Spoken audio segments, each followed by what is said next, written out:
Hello everybody, you guys know how much I love experimenting with different eye looks and really just having fun with makeup in general, and since fall is upon us, I decided to pick out 5 different palettes from my collection that are really inspiring me and palettes that I envision myself using more and more of within the coming fall months. These palettes are definitely not new. Each one of these palettes is at least a year old. I really did decide to shop my stash for this video. These are 5 palettes that are definitely not new.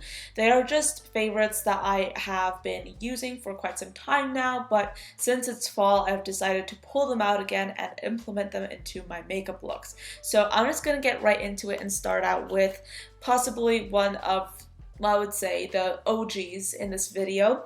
This is the Juvia's Place Saharan palette. Now this is a palette that's a little bit brighter in tone. If you look at this color story, you have some neutrals in here, you have some colorful shades, but something that really stands out to me would be like this top row right here. I absolutely love like the richness and the colorful quality of these shades, and you guys know how much I love colorful makeup, and I've also really been interested in this metallic pink shade right here. There's just so many options in this palette, and I feel like this palette has a lot to choose from, and I definitely envision myself creating more warm tone, rich, colorful fall looks because I'm really into that kind of like super warm tone look, but I don't really like my looks to be neutral. I like my looks to have like a certain amount of color in them, and I feel like this palette will allow me to just have like some more fall appropriate makeup looks without necessarily going too neutral. So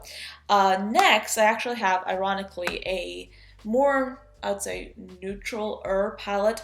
This is the Urban Decay Naked Smoky palette. Now, I, for a time, actually didn't use this palette that much at all because, I mean, you guys know how much I love color right now, and because of that, I was just staying away from this palette because it was so neutral. But recently I have been really inspired by gray tones, and gray is always an eyeshadow color that I have been intrigued by just in general because I really think that gray makes my brown eyes pop so much, and it's just like really fun, slightly more unique neutral to wear.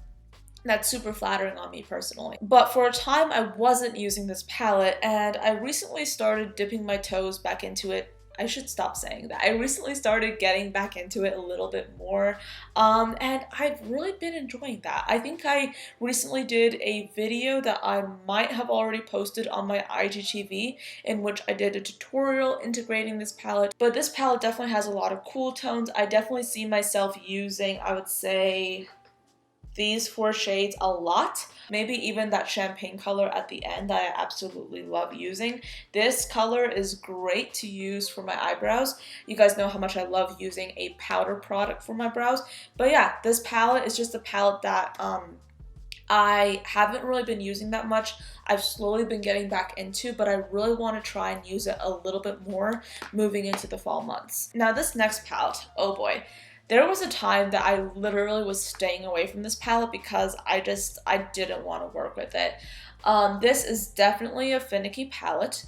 I'm talking about the Morphe 35M Boss Mood palette. Now I believe that this came out around this time last year, but nevertheless, everybody was really obsessed with it. They did a great job with the campaigns, and they basically made this palette look like the end-all be-all of really unique looking palettes. This color story is literally one of my more unique color stories in my entire makeup collection. That's what really drew me to this palette originally, because you have those mossy greens, you have those oranges, purples, pinks, so much variety, so many different finishes. However, the formula in this palette is so finicky.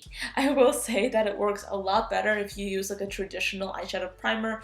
My favorite right now is the Anastasia Beverly Hills Eye Primer. I love that one. This palette right here, the best part about this palette would be the mattes.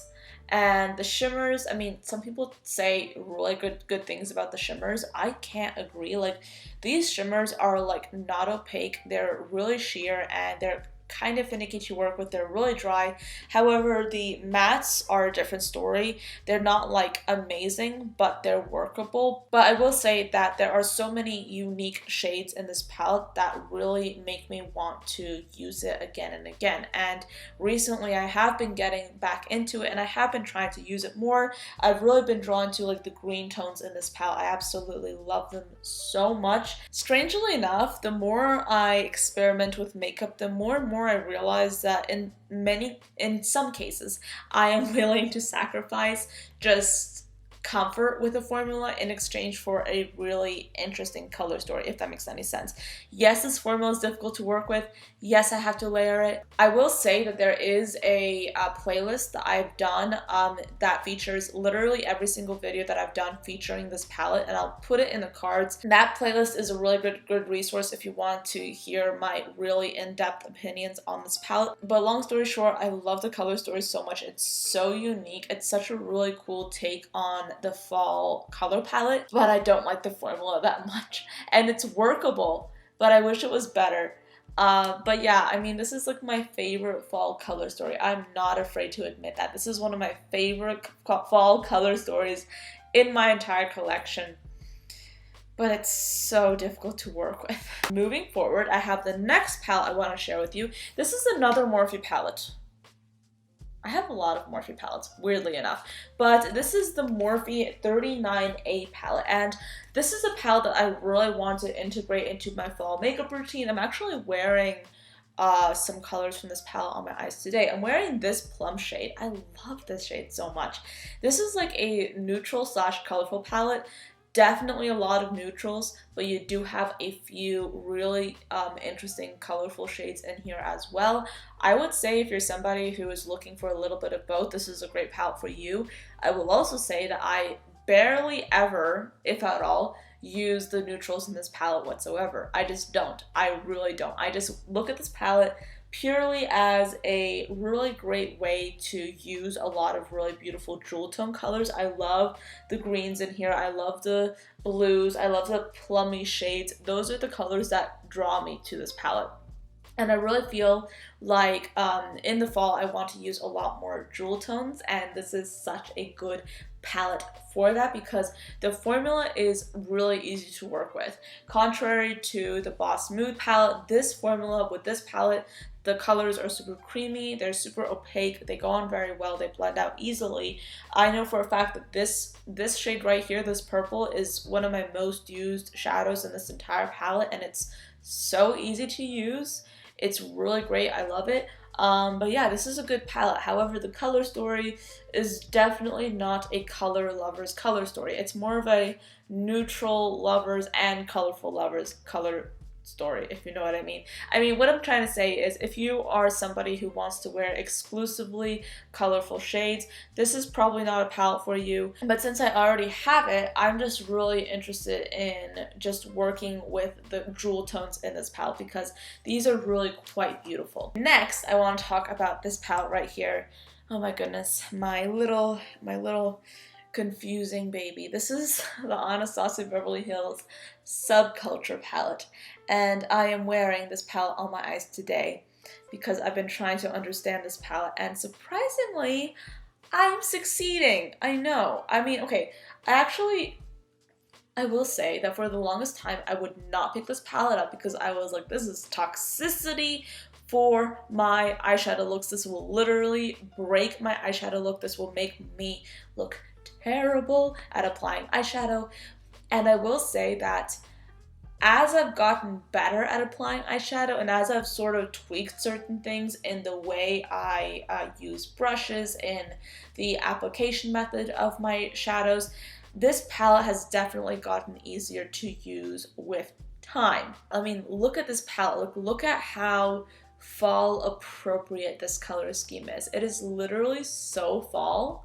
That sounds so ridiculous, but it's really, it's a palette that's so fall appropriate. It's really beautiful. I would say that my top 2 favorite fall color stories are definitely, hold on, let me get it, are definitely the Morphe Boss Mood palette. I love this fall color story so much. And then I also love the Anastasia Beverly Hills Subculture palette color story as well. So these are both palettes that I am sure you'll be seeing a lot of on my channel. Both of these palettes, the formulas have not always been my best friend, but with the fall season coming right up onto us, I'm really looking forward to using not just these palettes, but all 5 of these palettes in my makeup looks. However, if I had to choose my top 2 favorite fall palettes right now, or fall color stories, I would definitely choose these two. I definitely see these two palettes as being like some of my most used palettes of the fall season. If you want to see these palettes in action, and if you want to see me creating looks with these palettes, please know that I am posting my makeup tutorials on IGTV right now. My Instagram handle is AnishkaMUA, and right now I'm just really into posting my tutorials on IGTV. It's quick, it's easy, and it's very digestible, and it leaves room for more content on this channel. So if you're interested in seeing me use any of these palettes, or in seeing like any tutorials featuring these palettes, what I've been doing is I've been posting a makeup tutorial on IGTV at least once a week. So if you're interested in seeing any of these palettes in action, or seeing how I create looks such as this, then check out my Instagram, and I'll put it down below for your convenience. And yes, I just want to say that, like, don't feel like you have to go ahead and buy any one of these palettes. That's not the point of this video. The point of this video is to really encourage you guys to look within your own makeup collection and just see what you can pull out just in time for fall. This is kind of like a shop my stash video, I guess, but I just wanted to share with you guys 5 color stories that I'm really finding quite inspiring for this fall season. But with that, thank you so much for watching. I hope you found this video interesting, and I will see you all tomorrow. Bye guys.